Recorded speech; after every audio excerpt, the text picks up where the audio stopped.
com esse espírito de silêncio, de reverência, contando com as orações dos irmãos, eu passo a palavra ao pastor Joel, que vai nos trazer recado de Deus aos nossos corações.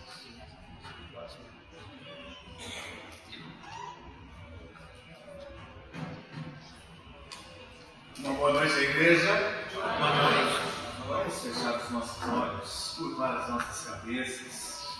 Vamos ter um tempo de oração agora. Como o pastor disse, rogar e pedir a Deus que esteja nos capacitando nesse momento. Que não falemos de nós mesmos, mas estejamos transmitindo o recado que Ele quer trazer aos nossos corações. Oremos. Pai, te damos graças em nome de Jesus pelo privilégio, Senhor, pela bênção de podermos estar aqui, uma vez mais com esse propósito, Senhor, de te engrandecer. Tenho certeza que o Senhor já se agradou com tudo que lhe foi oferecido, através das canções, através dos hinos que entoamos, ó Senhor, de forma congregacional.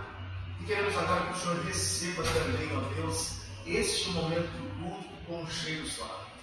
Que o Senhor, ó Deus, através do seu Santo Espírito, esteja orientando o seu servo nesta responsabilidade, Senhor. E que ao término saímos edificados, motivados e instruídos com melhores serviços. Ajuda-nos em a nossa oração em nome de Jesus. Amém. Amém. Inicialmente eu quero chamar a tua atenção para esse texto da palavra de Deus. Abre a sua Bíblia. 2 de Timóteo, capítulo 3, versículos 1 a 5. Vamos introduzir o assunto, o tema dessa noite. Por favor, se coloque em pé. Mais uma vez, você descansa. Nós permanecemos sentados um bom tempo, tá? Fomos abençoados com os hinos. E agora em pé, então, vamos ter um tempo para lermos a palavra do Senhor e extrairmos os desafios. Esse é o primeiro dos textos que nós leremos. A nossa mensagem dessa noite será baseada em 3 textos. Esse é o primeiro para servir como uma introdução. 2 de Timóteo, capítulo 3, versículos 1 a 5. Amém? Amém.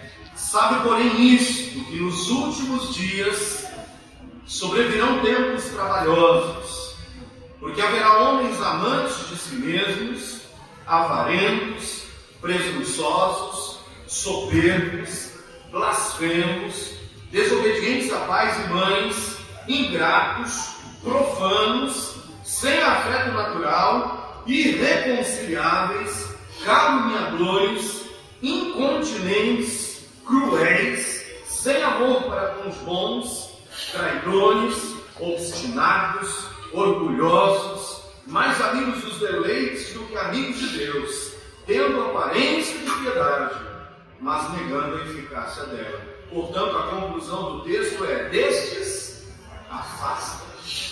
Que o Senhor nos ajude na explanação da sua palavra. Podem se assentar. Amém. Irmãos, sem sombra de dúvidas, vivemos em um mundo hostil. Nós estamos passando por crises terríveis. Esse texto nos apresenta uma classe de pessoas que estariam presentes nos últimos dias. E eu posso afirmar com toda a convicção: vivemos de fato os últimos dias. Porque todas essas qualidades destacadas aqui nesse texto bíblico encontram-se presentes junto a nós.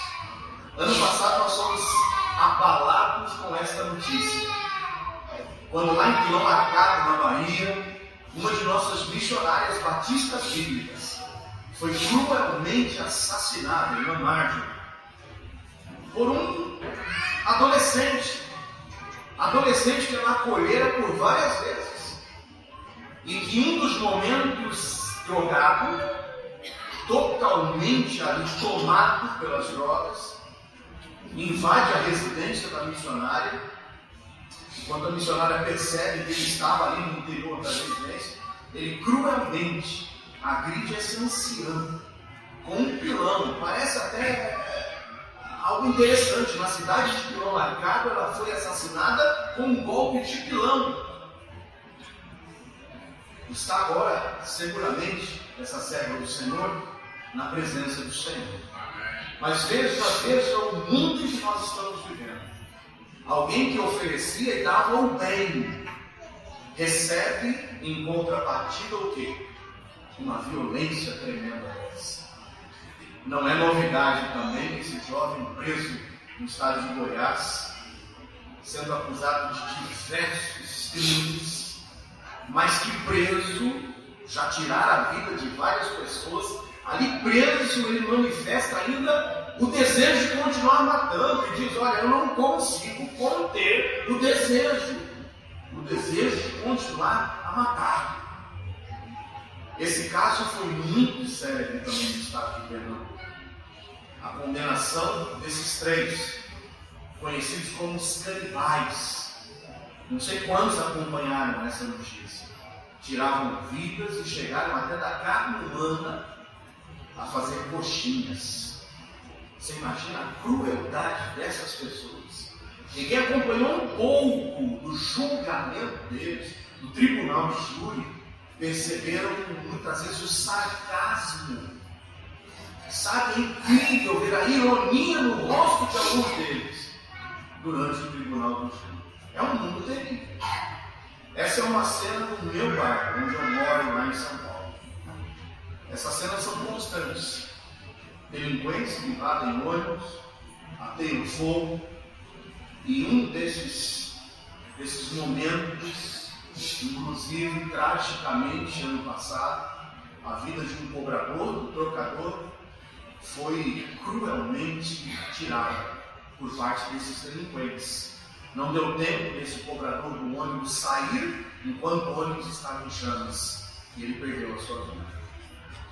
Semana passada, eu não sei se aqui passam nos jornais um pouco das notícias lá de São Paulo, mas seguramente quem acompanhou o jornal hoje, que é o Jornal da Tarde, na Rede Globo, percebeu, porque hoje, como é nacional, aqui vocês talvez tenham assistido. E isso aconteceu, que eu vou narrar para vocês agora, a poucos metros de onde eu moro. Os delinquentes, na madrugada, eu fui despertado às 4h30 com a explosão de um caixa eletrônico de um estabelecimento da Caixa que fica em um posto de gasolina. Esses 10 homens fortemente armados chegaram na madrugada, explodiram aquele caixa eletrônico, aquele posto bancário, e a polícia, quando se aproximou, houve forte tiroteio. Eles cruzaram o ônibus na avenida para que impedisse o avanço dos policiais, e nessa troca de tiros, ao lado do meu prédio, eu moro num prédio, ao lado do meu prédio, no mesmo condomínio, balas atravessaram as janelas de um quarto onde um adolescente de 14 anos dormia. Então você vê a violência que está no nosso Brasil, no meu estado. Eu acredito que aqui não está diferente também, não. 1.500 roubos por mês. 1.500 por mês.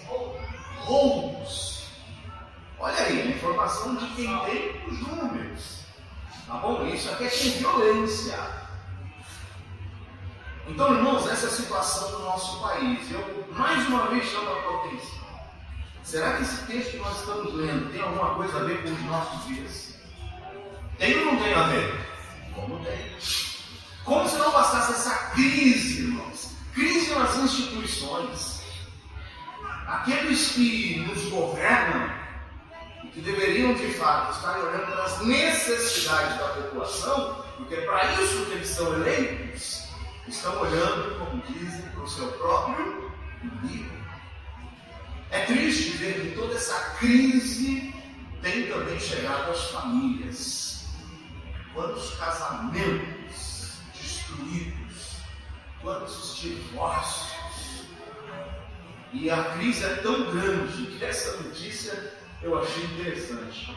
A crise leva muitos desses casais que se divorciaram, mas por não conseguirem, irmãos, levar uma vida distante, a estarem dividindo a mesma casa. Estamos divorciados, estamos separados, mas vamos dar um tempinho, não dá para a gente viver a nossa própria vida ainda? Vamos continuar dividindo a casa. É uma crise econômica que fez com que os nossos porquinhos se transformasse assim, né? Não teriam que colocar mais vezes o porquinho.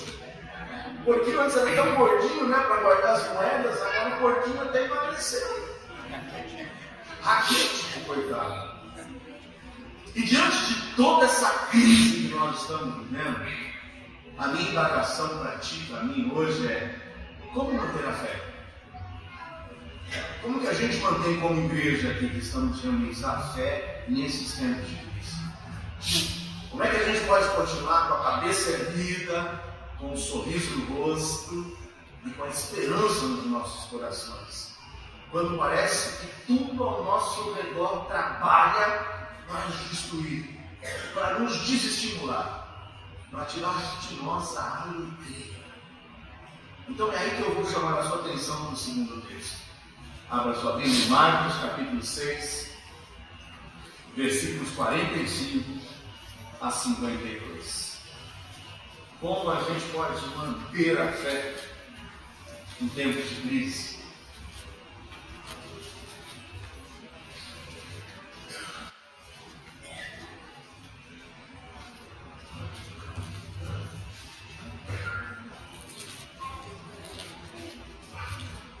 Eu vou segurar aqui um pouquinho, eu não gosto de ficar muito preso, mas eu fico assim meio... Né? A dona Cida sabe. A dona Cida sempre fala: rapaz, mas é difícil tirar foto sua, né? Às vezes ela tenta tirar, porque eu vou para cá, vou para a direita, para a esquerda, e eu espero não prejudicar a filmagem do nome, tá bom? Mas é que me dá uma agonia, eu gosto de ficar mais livre assim, sabe?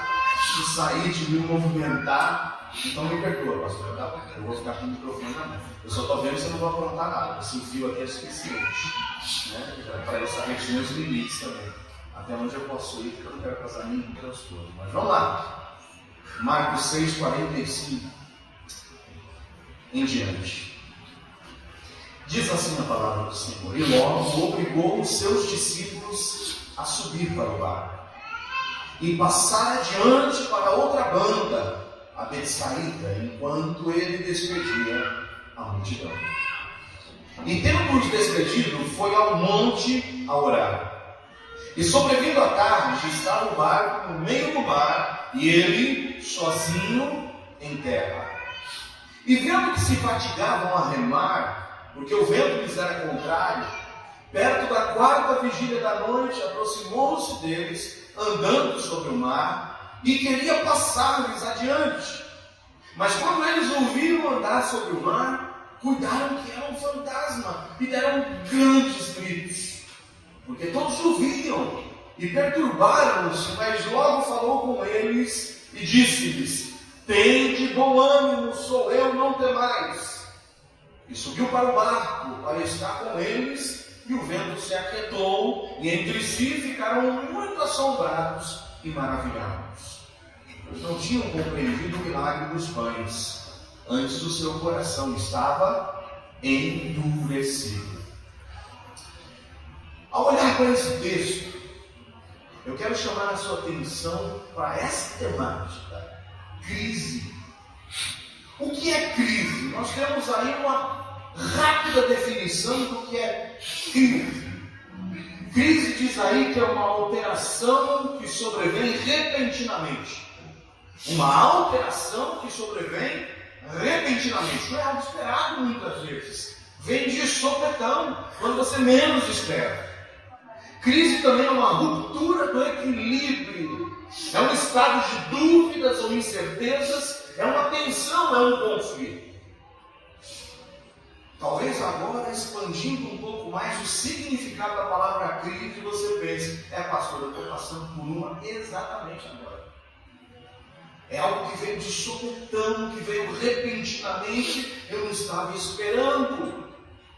Quem sabe uma crise na família, um problema, quem sabe com os teus filhos, quem sabe um relacionamento conjugal, quem sabe a perda do seu trabalho, quem sabe os recursos que estão minando, uma morte repentina na família.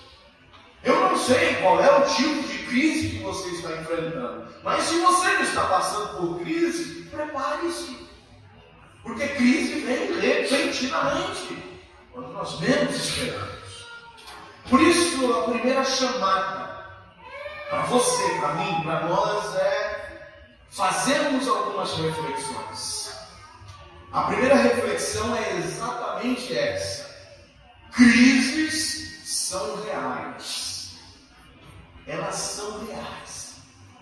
Elas existem. Talvez você pense, não, é coisa só do meu vizinho. Elas são reais, elas existem. Não podemos negá-las. Não adianta você tentar vencer crise com um pensamento positivo. É coisa, não, isso não existe, isso não existe. Lembra que muitas pessoas às vezes falam, vocês não têm esse problema, né? Mas lá em São Paulo a gente passa às vezes por uns frios bem fortes mesmo. Embora esse ano de inverno nosso, olha, as blusas, as jaquetas continuam lá agora com cheiro de naftalina. Nós não precisamos usar isso. Nós estamos exatamente no inverno ainda lá em São Paulo, mas as temperaturas estão quase beirando os 30 graus. Não tivemos inverno. Mas tem muita gente que às vezes diz, não, frio é psicológico. Alguém vence frio? Não tem frio. O frio é psicológico. Não tem como vencer o frio simplesmente com a força do seu pensamento. Crises são reais, não são imaginárias. Grandes homens de Deus enfrentaram crises. Então essa é a segunda reflexão. Não somente não adianta negar que as crises existam, mas eu vou aqui refletir que também grandes homens de Deus enfrentaram o quê? Crises. E nossa fé se fortalece. E se fortalece em meio às crises. Bom, Hélio aqui, no dueto que ele cantou, contava um pouco da trajetória de Abraão. Que crise enfrentada por Abraão, hein? Pega teu filho, sobe no monte lá. Eu quero que você ofereça a ele no holocausto. Alguém acha que ele foi cantando, que ele foi tranquilamente na subida daquele monte? Que crise! Obedeço ou não obedeço ao Senhor? Obedeço ou não obedeço a ordem do Senhor? Grandes homens de Deus passaram por crises, mas eles nos ensinam que a fé é fortalecida em meio às crises. Portanto, não devemos negar a possibilidade de enfrentarmos crises, mas sim, nós podemos mudar a forma como nós vamos enfrentar as crises. Já que a gente não pode negar a existência delas, nós podemos sim mudar a nossa postura em como vamos enfrentar a crise. É conhecido talvez de muitos de vocês que dentro da filosofia oriental, crise, a palavra crise, ela é sinônimo de oportunidade. Enquanto muitos diante da crise, tal como a avestruz, colocam a sua cabeça no buraco e se desestimulam e se entregam, para muitos dos orientais, crise é uma oportunidade. Uma oportunidade para a gente dar uma guinada e da gente se levantar e mudar totalmente a nossa vida. Muito bem. Como manter então a fé em tempos de crise? Diante desse texto aqui, a primeira coisa que eu chamo a vocês é fazer uma avaliação. Avalie a situação. Olha o que diz o versículo 45. Logo obrigou os seus discípulos. E obrigou os seus discípulos a fazer o que, irmãos? A subir o lugar. Aí não está dizendo que ele pediu, mas está dizendo que ele obrigou, ele instou, ele ordenou, ele mandou e passarem adiante para o outro lado da Betsaida, enquanto ele despedia a multidão. Primeira reflexão, eu quero ali, sublinhei, grifei em amarelo, seus discípulos. É a primeira reflexão que você e eu temos que fazer aqui nessa noite. O Senhor ordenou, o Senhor mandou, o Senhor instou, o Senhor obrigou os seus discípulos. Quem é que entrou naquele barco? Os discípulos. E a minha pergunta agora para ti é essa: você é um discípulo? Quantos aqui são discípulos de Jesus? Diga amém. Amém. O que é um discípulo? como que a gente define o que é um discípulo? Vocês disseram amém, e louvado seja Deus. Eu espero que, de fato, cada um de nós aqui sejamos discípulos do Senhor. Mas o que é um discípulo? É aí que eu vou chamar a tua atenção para mais um texto bíblico. E aí é o terceiro texto bíblico. Começamos com Timóteo, fomos para Marcos. Mantenha Marcos marcado, a gente vai voltar aí. Mas eu quero definir o que é discípulo. E não tem um texto melhor para definirmos o que é discípulo, senão o de Atos 11, 26. Olha o que a Bíblia diz em Atos 11, 26. Guarda o texto de Marcos. Vamos comigo até o livro de Atos, capítulo 11, versículo 26. E sucedeu que todo um ano se reuniram naquela igreja e ensinaram muita gente. E em Antioquia foram os discípulos, pela primeira vez chamados o quê? Cristãos. Eu consigo definir com esse texto bíblico que discípulo é cristão. O cristão verdadeiro é um discípulo. Da mesma forma que um discípulo é um cristão verdadeiro. Essas pessoas que seguiram a Jesus, seguiram os ensinamentos de Jesus, passaram a ser chamados esses discípulos de cristãos. A etimologia da palavra cristão, ela significa um pequeno Cristo. Um Cristo em miniatura. É a mesma coisa que olhar para aqueles discípulos e dizer: eu identifico, eu vejo nele a mesma qualidade que a gente via em Jesus, que via em Cristo. Seguidores dos passos, seguidores do exemplo de Jesus. É por isso que eram chamados cristãos. Agora eu te digo, discípulo não é simplesmente aquele que congrega numa igreja. Ser discípulo não é ir para a igreja. Ser cristão não é ser membro de igreja. Isso não significa muita coisa, não. Tem muita gente que é ferrenho seguidor. De quê? De liturgias. Ferrenho seguidor de cultos. Vai todos os dias para a igreja. Não sai da igreja. Esse exemplo que eu vou mostrar para vocês foi muito conhecido nacionalmente. Por incrível que pareça, aconteceu lá dos lados de São Paulo também. Tanta coisa boa acontece lá em São Paulo, né? Tá vendo? Tanta motivação para vocês desejarem ir para lá. Se eu pudesse, eu ficava aqui, viu? Apesar de todo o calor. Só uma adendo aqui, o pastor me levou lá no acampamento. Bonito acampamento aí. Como que é o nome do acampamento? Pedacinho do céu. Eu falei, imagina se fosse um pedacinho do inferno, né? Porque com esse calor, eu falei, gente, e o céu lá, quase uns 35 graus, eu derretendo. Mas que lugar bonitinho. Bonito mesmo, bem ajeitadinho. Eu espero voltar aqui depois que estiver tudo pronto, pastor, tá? Pode me convidar, hein? A inauguração final ali, está ficando lindo.